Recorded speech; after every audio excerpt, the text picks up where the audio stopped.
Please यार इसके बदले आप बस वीडियो को लाइक कर दिया करो और चैनल को सब्सक्राइब करके ऑल नोटिफिकेशन पर क्लिक कर लिया करो please. So now come to the point. Movie की स्टार्टिंग में हम किस कंपनी को देखते हैं जो सेलिब्रिटीज के वायरस को परचेस करती है, मतलब जिन सेलिब्रिटीज की मौत हो चुकी है या फिर किसी वायरस के कारण हुई है, और ये कंपनी सेलिब्रिटीज के वायरस को उनके फैंस के अंदर इंजेक्ट करती है जो अपनी स्व इच्छा से इंजेक्ट करवाना चाहते हैं। अब उनके क्रेजी फैंस ऐसा करते हैं, मतलब अपने सेलिब्रिटीज जैसी खूबसूरती पाने के लिए, उनके जैसे दिखने के लिए। अब ल्यूकस क्लिनिक एक सुपरस्टार हैना को हायर करता है अपनी कंपनी का प्रमोशन करवाने के लिए, जिसने रातों रात सेलिब्रिटीज के वायरस को काफी फेमस कर दिया था, जिस वजह से क्लिनिक हमेशा ही क्लाइंट से भरा रहता है। जिसके बाद हम सिड नाम के एक आदमी को देखते हैं जो इस क्लिनिक में सेल्समैन का काम करता है। फिर एक दिन क्लिनिक में हेना का वायरस देखने के लिए एक कस्टमर आता है, जिसे सिड हेना से रिलेटेड सभी वायरस दिखाता है। अब सिड काफी अच्छा सेल्समैन होता है, तो इसलिए वो उसको अपनी बातों में फंसाकर उसकी बॉडी में हेना का वायरस इंजेक्ट कर देता है। सिड की इसी स्किल की वजह से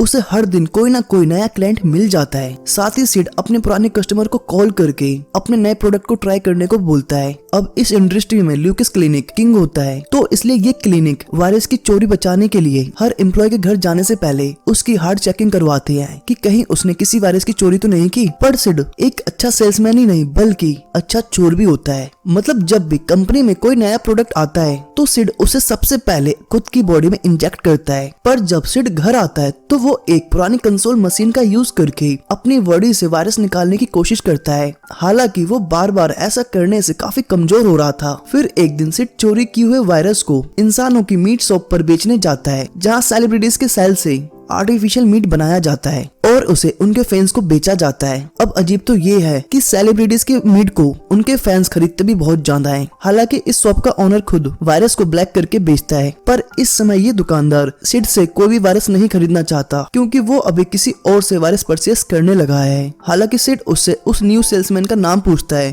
पर ओनर बताने से मना कर देता है। जिसके बाद जब सिड ऑफिस पहुंचता है तो देखता है कि उसके एक कलीग ड्रैक को पुलिस ने अरेस्ट कर लिया है, क्योंकि वो कंपनी से वायरस चोरी करता था। साथ ही उसके घर की तलाशी लेने पर पुलिस वालों को कंपनी की एक कंसोल मशीन भी मिलती है। जिसके बाद कंपनी का बॉस बाकी सभी कंसोल मशीन को चेक करने को बोलता है, क्योंकि अभी भी कंपनी से एक कंसोल मशीन चोरी थी जो कि सिड ने चोरी की थी, क्योंकि वो कंपनी का एक रेप्यूटेड सेल्समैन था। जिसके बाद उसका बॉस सिड को हेना का ब्लड सैंपल लेने के लिए उसके घर भेजता है। अब ये सुन के सिड काफी खुश हो जाता है, क्योंकि हेना उसकी भी फेवरेट सुपर स्टार थी। साथ ही उसको हेना के साथ के सपने भी आते थे। पर इधर जब सिड हेना के घर पहुंचता है तो देखता है कि उसका रूम बिल्कुल वैसा ही है जैसा वो सपने में देखता था। अब सिड हेना के पास आता है जो कि काफी बीमार थी। अब सिड को पता होता है कि हेना अभी काफी बीमार है, पर वो उसके रेड लिप्स और फेयर स्किन को देख के काफी एक्साइटेड हो जाता है। पर सिड खुद को शांत करता है और हेना के आर्म से ब्लड निकालता है और उसे लेके वहाँ से चला आता है। जिसके बाद सिड एक टॉयलेट में बैठकर हेना के ब्लड को अपनी बॉडी में इंजेक्ट करता है, पर ऐसा करने से वो कुछ ही देर में काफी बीमार पड़ जाता है। मतलब इतना बीमार कि वो अपने डेली के काम को भी कंटिन्यू नहीं कर पाता, इवन वो सही से खड़ा भी नहीं हो पाता। जिस वजह से वो जल्दी से घर आके अपनी बॉडी से ब्लड निकालता है और मशीन में डाल के उसे चेक करता है। पर मशीन का रिजल्ट आने से पहले ही वो बेहोश हो जाता है और जब उसकी आंख खुलती है तो देखता है कि मशीन ओवरहीट होने की वजह से खराब हो चुकी है। कि तभी उसे टीवी पर न्यूज दिखाई देती है कि हेना की मौत हो चुकी है। अब सिड ये खबर सुन के काफी परेशान हो जाता है, क्योंकि वो खुद हेना वाले वायरस से इन्फेक्टेड हो चुका था।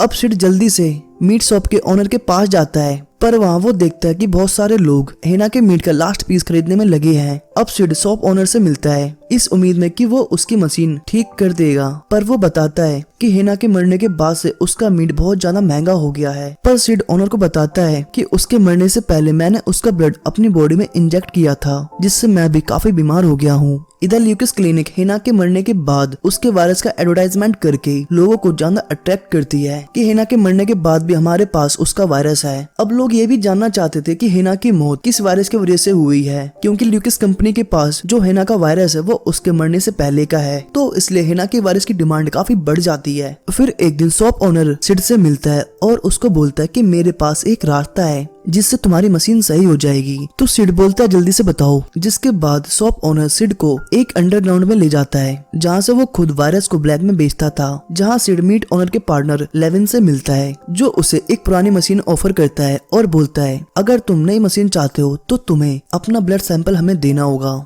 जिसपे सिड उसे मना करके वहाँ से जाने लगता है। पर शॉप ओनर उसको जबरदस्ती बैठाकर उसकी बॉडी से ब्लड निकालता है। साथ ही वो बड़ी बेरहमी से उसकी स्किन को कट करके सैंपल के तौर पे निकाल लेता है और सिड को उठा के गले में फेंक आता है। जिसके बाद वहाँ 2 लोग आते हैं जो सिड को किडनैप करके एक घर में ले जाते हैं, जहाँ सिड हेना के पर्सनल डॉक्टर और उसकी असिस्टेंट से मिलता है। जिसके बाद वो डॉक्टर कंफर्म करता है कि सिड की बॉडी में वही वायरस है जो हेना की बॉडी में है। पर सिड यहाँ हेना को भी देखता है जो कि अभी भी जिंदा थी, पर हेना को खांसने पर उसके मुंह से बहुत ज्यादा ब्लीडिंग हो रही थी, जिस वजह से वो काफी वीक हो गई थी। जिसके बाद हेना की असिस्टेंट बताती है कि ये वायरस कोई नेचुरल वायरस नहीं है, बल्कि ये किसी के द्वारा मॉडिफाइड किया हुआ वायरस है, जिसे किसी ने जानबूझकर हेना की बॉडी में इंजेक्ट किया है। और अब वो दोबारा हेना की बॉडी में इस वायरस को इंजेक्ट ना कर सके, इसके लिए मैंने हेना की झूठी मौत का नाटक किया था। पर डॉक्टर का कहना है कि अब हेना का बचना काफी मुश्किल है। पर ये वायरस नंबर 1 वायरस कैटेगरी का वायरस है, जिसे हेना की बॉडी में 3 साल पहले ही इंजेक्ट कर दिया गया था। और जहाँ तक मुझे लगता है कि ऐसी घटिया हरकत करने वाला आदमी कोई ल्यूकिस क्लिनिक का ही आदमी है। जिसके बाद असिस्टेंट सिड को बोलती है कि तुम पता करो कि किसने हेना के साथ ऐसा किया है और उसका एंटीवायरस ढूंढ के हेना और खुद को ठीक करो। जिसके बाद सिड बताता है कि उसने हेना का ब्लड अपनी बॉडी में बस हेना का पेन फील करने के लिए इंजेक्ट किया था। अब रात को सोते समय सिड फील करता है कि उसके मुंह से ब्लड आ रहा है। साथ ही अब उसको नींद नहीं आती, तो वो फ्रेश एयर लेने के लिए बाहर आ जाता है कि तभी सिड देखता है कि हेना अपनी विंडो पे खड़ी है और उसे भी नींद नहीं आ रही है। अब नेक्स्ट सिड अपने क्लिनिक जाता है काम के लिए, जहाँ वो वायरस रखने वाले डिपार्टमेंट से पूछता है कि किस व्यक्ति ने यहाँ से लास्ट टाइम नंबर 1 वायरस को मांगा था। तो वो बताते हैं कि किसी ड्रेक नाम के आदमी ने लास्ट टाइम इस वायरस को यहाँ से लिया था। पर सिड ड्रेक के बारे में ज्यादा कुछ नहीं जानता था। जिसके बाद सिड मीट ऑनर के अंडरग्राउंड वाली जगह जाता है और चुपके से उसकी गर्दन पे चाकू रख के उससे नंबर 1 वायरस के बारे में पूछता है। पर शॉप ओनर खुद को सिड से छुड़ा लेता है और उसे बताता है कि ब्रेक मेरा पार्टनर था जो मुझे काफी टाइम पहले ही छोड़ के जा चुका है और तब से उसके किसी भी काम में मेरा इन्वॉल्वमेंट नहीं है। साथ ही वो उसे ड्रैग का एड्रेस देता है। सीधा ड्रैग के एड्रेस पे पहुंचता है, जहां वो उसका दरवाजा तोड़ के अंदर पहुंच जाता है। पर उसे वहां कुछ भी इम्पोर्टेंट नहीं मिलता, पर उसे वहां ड्रैग का वर्किंग इंजन मिल जाता है, जिससे वो अपनी मशीन को सही कर सकता था। तो इसलिए सिड उसे लेके जल्दी से घर आता है और मशीन में लगा के मशीन को सही कर लेता है और अपने वायरस पर रिसर्च करके उसे हीना के डॉक्टर को भेजता है। जिसे देखकर डॉक्टर बताता है कि ये ल्यूकिस क्लिनिक के कॉम्पिटिटर टेसर कंपनी का वायरस है और उन्होंने ही इसके साथ कुछ न कुछ गड़बड़ की है और ये वायरस हीना की बॉडी में जो वायरस है उससे काफी सिमिलर है। पर इन सभी इन्वेस्टिगेशन के दौरान सिड खुद को काफी कमजोर महसूस कर रहा था, पर वो खुद को हीना की तस्वीर देख के मोटिवेट करता है, हिम्मत देता है। फिर नेक्स्ट डे सिड कमजोर होने के बाद भी हीना को देखने के लिए उसके रूम में जाता है, जहाँ वो देखता है कि हीना अभी सो रही है। पर जैसे ही वो उसके गाल को टच करता है कि तभी हीना जग जाती है और उसे एक खून की वॉमिट हो जाती है कि तभी उसे संभालने के लिए उसकी असिस्टेंट वहाँ आती है, जो सिड को वहाँ से जाने को बोलती है। अब सिड को वहाँ से जाते समय लिविन के आदमी किडनैप करके एक खाली कमरे में ले जाती है, जहाँ उसकी जिंदगी को हीना के फैंस को लाइव दिखाया जा रहा था, क्योंकि वो लोग जानना चाहते थे कि हीना अचानक से कैसे मर गई, साथ ही उसने मरने से पहले कितना दर्द सहा होगा। तो हीना के फैंस को ये सब कुछ दिखाने के लिए लिविन सिड के पेन को, उसकी हालत को लोगों को ब्रॉडकास्टिंग करके दिखा रहा था, मतलब उसे लाइव दिखा रहा था कि कैसे हीना ने मरने से पहले कितना दर्द सहा होगा, कितनी मुश्किलों का सामना किया था। और सिड की ऐसी हालत लोगों को दिखा के ब्रॉडकास्टिंग के थ्रू वो काफी सारा पैसा कमाता है। फिर एक दिन लेविन उसके रूम में आता है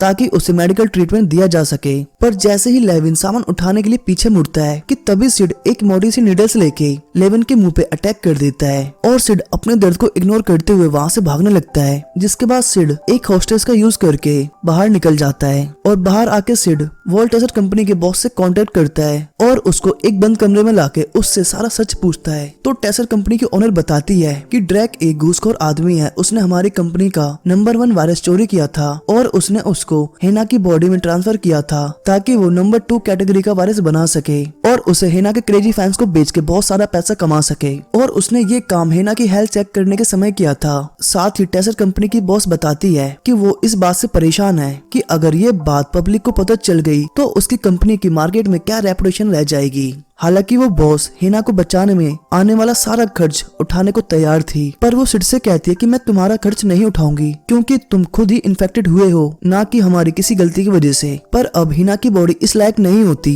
कि वो किसी भी तरह का मेडिकल ट्रीटमेंट सह पाए। अब सिड टेसर की बॉस को बोलता है कि मेरे पास एक ऐसा प्लान है जिससे तुम्हारा भी फायदा होगा और मेरा भी। तो बॉस बोलती है कि बोलो। तो टेसर बॉस को सजेशन देता है कि तुम हिना की बॉडी को खरीद लो ताकि हम लोग हिना के मांस और हड्डियों से आर्टिफिशियल कैप्सूल बनाएंगे और उन्हें मार्केट में बेचेंगे, क्योंकि मार्केट में हिना के मीट और वायरस की डिमांड बहुत ज्यादा है। जिसके बाद ये लोग हिना की बॉडी को खरीद लेते हैं और अब हम हिना की बॉडी में धड़कता हुआ दिल देखते हैं, जो इस बात का सबूत है कि हिना अभी भी जिंदा है, पर इन लोगों ने उसे जीते जी मार दिया है। अब हमें सीन कट करके सिड को दिखाया जाता है, जो कि इस टेसर कंपनी का सीनियर टेक्नीशियन है, जिसकी जॉब हिना के मरने के बाद उसकी बॉडी और बोन्स का यूज करके आर्टिफिशियल कैप्सूल बनाने का है। और इसके कैप्सूल के थ्रू कंपनी लगातार हर साल काफी प्रॉफिट करती है। साथ ही उन लोगों ने हिना की बॉडी से एक नया वायरस भी बना लिया था और ये वायरस भी वे लोग हिना के क्रेजी फैंस के बॉडी में इंजेक्ट किया करते थे और उनसे मोटी रकम लिया करते थे। पर कुछ देर बाद जब लैब में कोई नहीं होता तो सिड हिना की बॉडी को काट के उसका खून पीता है ताकि वो उसके दर्द को फील कर सके